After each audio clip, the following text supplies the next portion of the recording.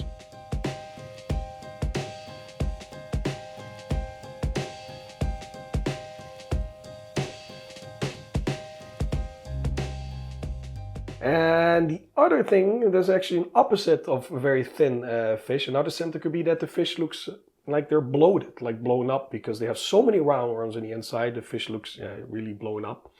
And especially in cichlid fish, like discus fish, if you look at the feces, this mucus can be very long, elongated, and almost like see-through, transparent and white. And that's also a sign there's something not good, and it usually can be roundworms, nematodes.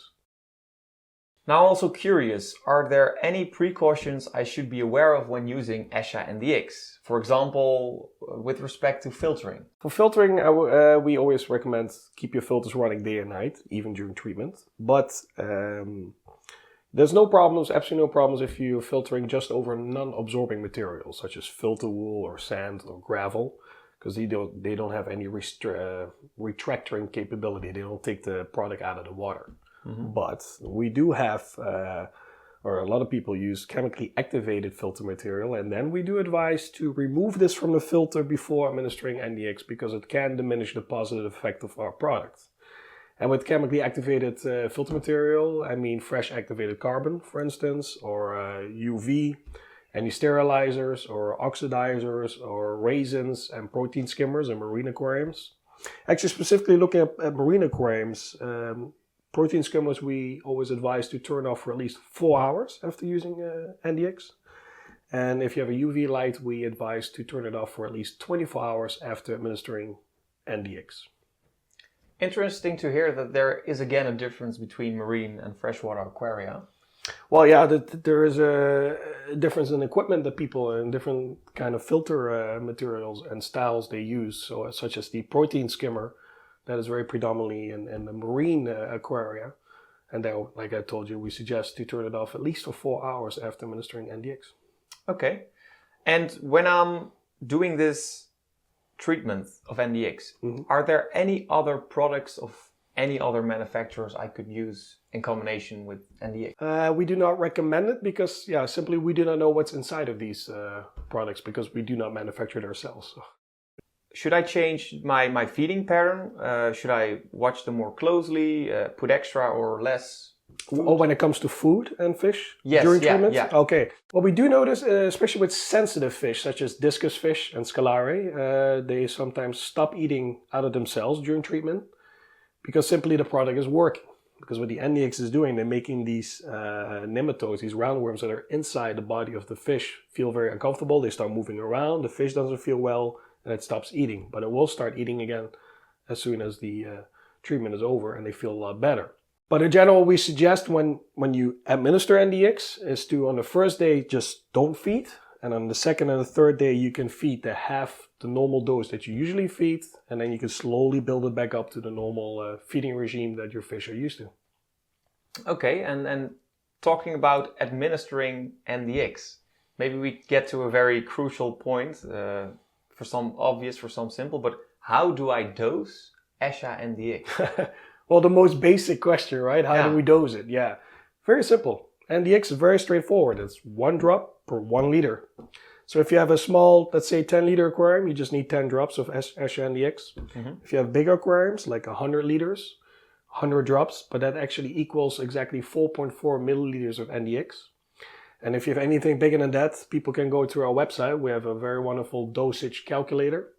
There you can put in the product, you can put in the volume of the aquarium in liters, and then you can calculate exactly how many drops you need and how many days.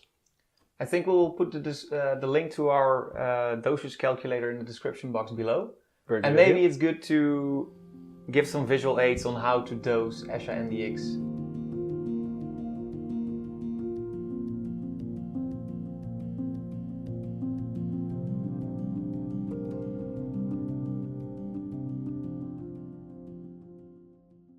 Alright Dejan, thank you for all your elaborate answers. This is very clear to me now. I just would like to notify the audience that we have a safe to use with product compatibility list on our website. You can find the link in the description box below. And thank you guys for watching. Yeah, thank you. And if you have any questions, you know where to find us.